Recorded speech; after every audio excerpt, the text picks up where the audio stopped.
today is going to be a good day for you because you're going to learn something that has been my passion for the last, she said 11 years, it's more like 20 years now. And I want to bring this up to you because this is something that I dear to my heart because it has changed not just my life, but the people that care about me, care about myself the most is my parents, my brothers, my wives, my kids, because it has changed for who they are today. So anyways, I want to share with you because I think it's going to change your lives today. I think you've seen this slide before. This has been the original Hallmarks of Aging process, and since then, last year, they've changed to this one because now they talk about it that, hey, these are the markers of aging, right? People talk about aging, they want to talk about genomic instability, they want to talk about cellular senescence, they want to talk about mitochondrial dysfunctions and stem cell exhaustions, all those things are happening. And now they've added compromised autophagy, microbiome disturbances, altered mechanical properties. I mean, the list goes on, right?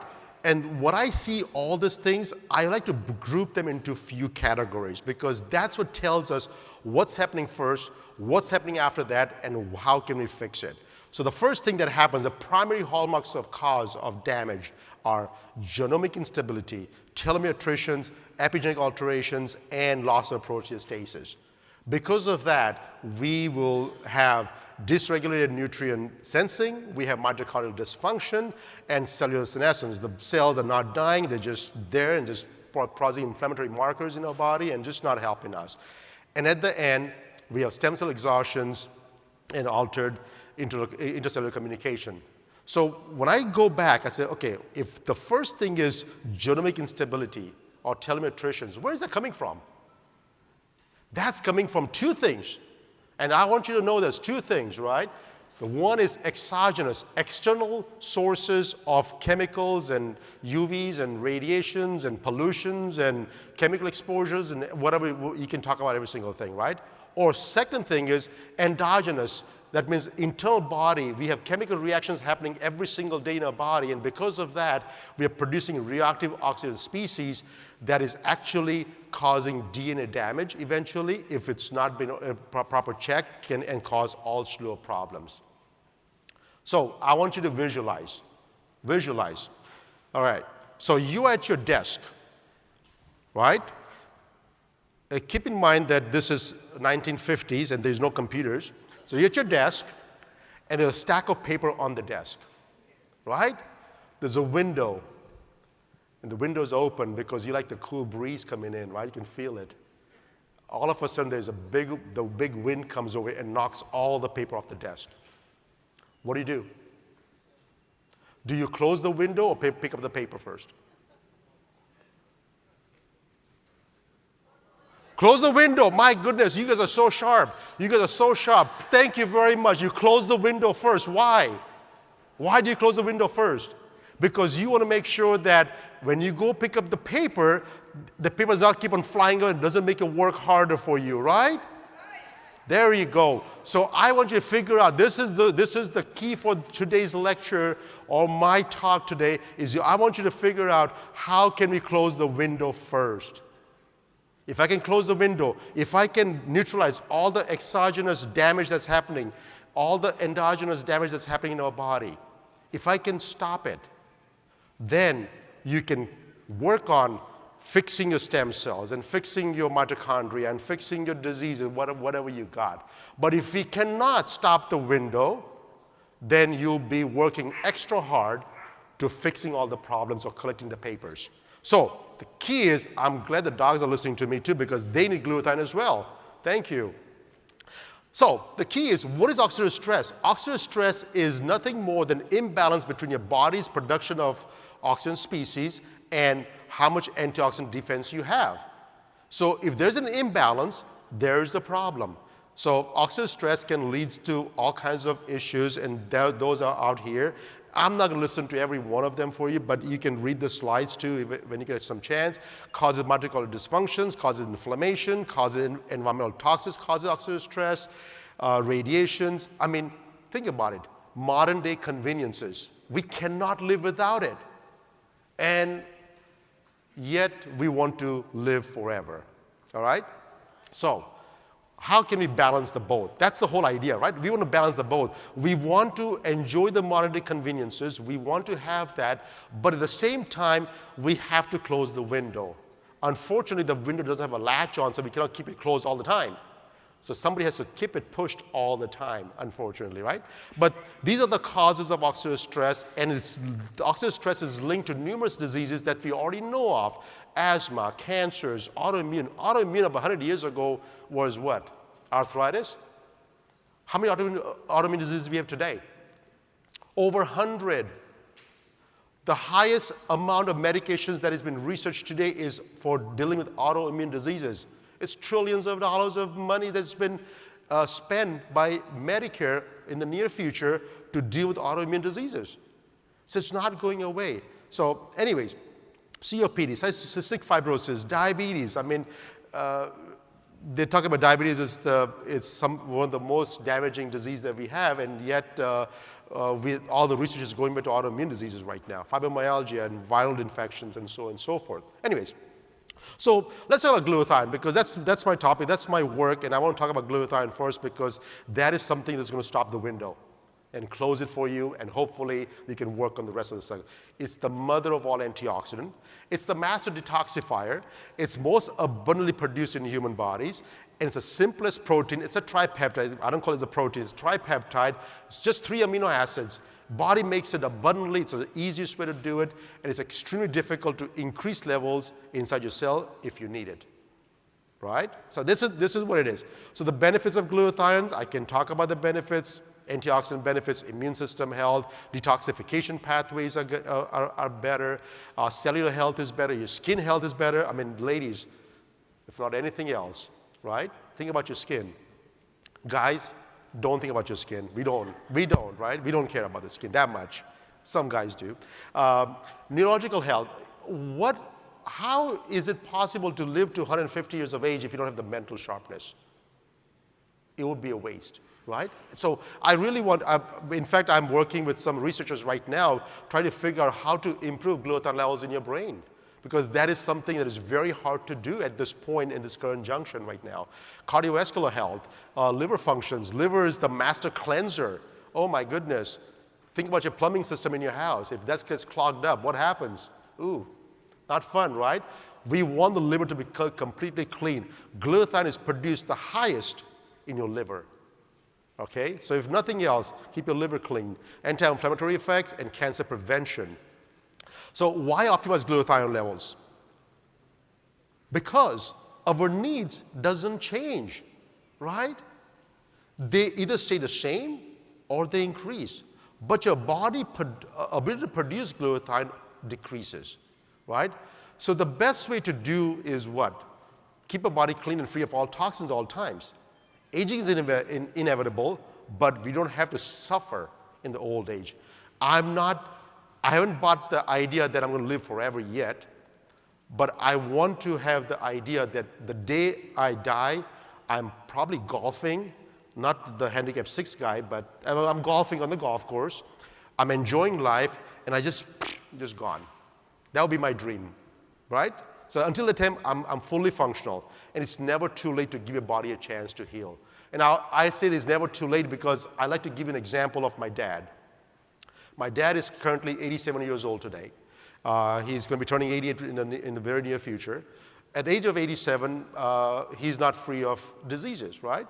I'm from Zambia, Africa, and I was born and raised there, and so is my dad. So my dad's over there, and so he had at very early on blood pressure, diabetes, and because of that, he developed arthritis. I'd like to report to you today, at the age of 87,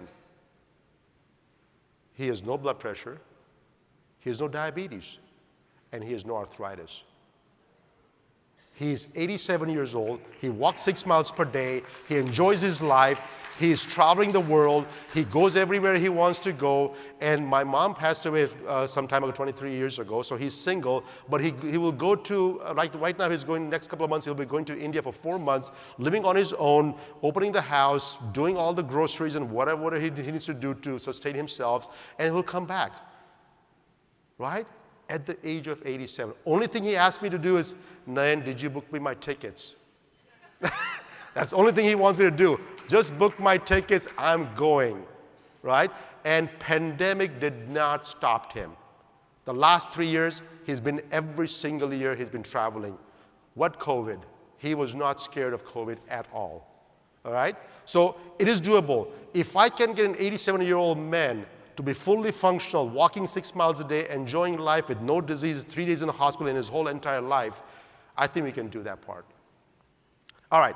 So diabetes, I talked about diabetes earlier because I think insulin is probably the most toxic chemical the body produces. And I want to make sure that you understand that part, that if it's insulin, the best thing we can do is try to neutralize that part. It's the most toxic chemical. And so I want to give you some example as to what happens if we do not detoxify our body on a regular basis. All right. Ooh. So what do you do if you have a moldy refrigerator? You clean it up, right? You take all the stuff out of there. Well, the good thing is just to buy a new refrigerator, but guess what? We only have one body, so we can't do that part. The best thing that we can do is to take all the stuff out, clean up the refrigerator, and put all the new stuff back inside. Guess what? We can't do it with our organs, that part.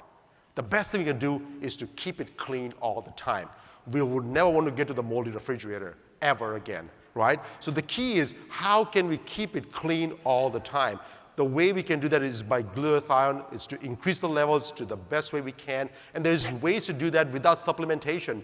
You can eat cysteine-rich foods and sulfur-rich foods like broccoli, Brussels sprouts. I'm vegetarian most of the time, but I'm pescatarian half the time. So I do eat fish, but mostly it's just vegetables. Take vitamin C. Vitamin C also helps to increase the workload for glutathione. Glutathione can help can improve by taking the 3 amino acids. Literally, the cysteine is the hardest one to absorb or to get from your diet. So have cysteine-rich foods, and you can put in your ChatGPT cysteine-rich food, and it will come up everything. So don't worry about that part. AI knows what you need. All right. The second thing, if that's not enough, right? So 2 things you can do: supplement or reduce the exposure to toxins, or do both. I like to do both, right? Because there's no way I'm going to give up my modern day conveniences. There's not a chance I'm going to do that part, right? So, but I'm going to limit myself to as less as possible, and then take some supplementations, either some from food or some medications itself, like N-acetylcysteine. There's some glutathione capsules available, liposome technologies out there, some IV compounded glutathiones out there, and some topical solutions that are out there right now. So I'd like to give you some ideas, because I've been working on this for a long time. So you test for glutathione levels. The levels are out there. Above 1,100 is the normal ranges. Most of the people that have done testings over the last 15 years plus in this arena, they run about 400-500 only. So more than likely, if you've never been tested for glutathione, your range is about, if you're above the age of 40, it's about 400 or 500. Not bad, but it could be better, all right? So the key is, where do you measure the blood levels? The blood needs to be measured in, when you do the whole blood, measure in the red blood cells, not the plasma. Because plasma has a very short half-life, roughly about 10 to 15 minutes. The red blood cells has a longer half-life, about 4 to 5 hours. Okay? There's some technologies out there that we have done some trials on. And so the liposome technology that was done, the trial was done at the Texas University. What they did is they give 13 kids this product, and they found out that the glutathione was actually not increased in the blood immediately. That means everything was getting broken into 3 amino acids, and eventually the body absorbs the amino acids and make glutathione out of it. Okay? The same thing happened with the intravenous glutathione. And by the way, as a compounding pharmacist myself, I was producing intravenous glutathione for the long time until 2019. I closed it down because once I found out that this is not the best options out there, I said there's better things I can do with my life. And so this was a study done in 1991. I mean, we have known this for what, 30 some odd years, that after giving IV glutathione, even in the bloodstream, it stayed in the plasma, never entered the blood cells. Okay? So that's the thing. So here comes my study. So I started working on it. I chose a bad time. I started working in 2020. When I did my first IRB approval, I went for the first IRB to study COVID. The whole thing came crashing down, right? The whole thing was shut down. The university was shut down, and I could not get approval to do a clinical trial. But still, all my work I work with Dr. Utani and Dr. Vishwanath Venkatraman. We're both the professors at the university. We worked with them, and they were able to publish this manuscript that we were able to reduce the inflammation markers when people got COVID. You did not get rid of COVID, but guess what? They didn't have to suffer from it. There was no chest issues. There was no breathing issues. The people were staying home and just functioning and allowing the body to recover on its own. So the idea is not to fight every problem. You know, us Americans, what we like to do is we like to fight everybody's problem, right? Sometimes it's just easier to sit back and just give the ammunitions to the other people and say, hey, you deal with your own problems. Here's some supplies to you, right? So we just give ammunition to the body to, hey, body, you're smart enough to understand what you need. Please fight your own problems, right? But this time, we got an IRB approval. The first human trials on glutathione in a long time for straight glutathione itself. And this was using a topical form of glutathione with a cyclodextrin complex.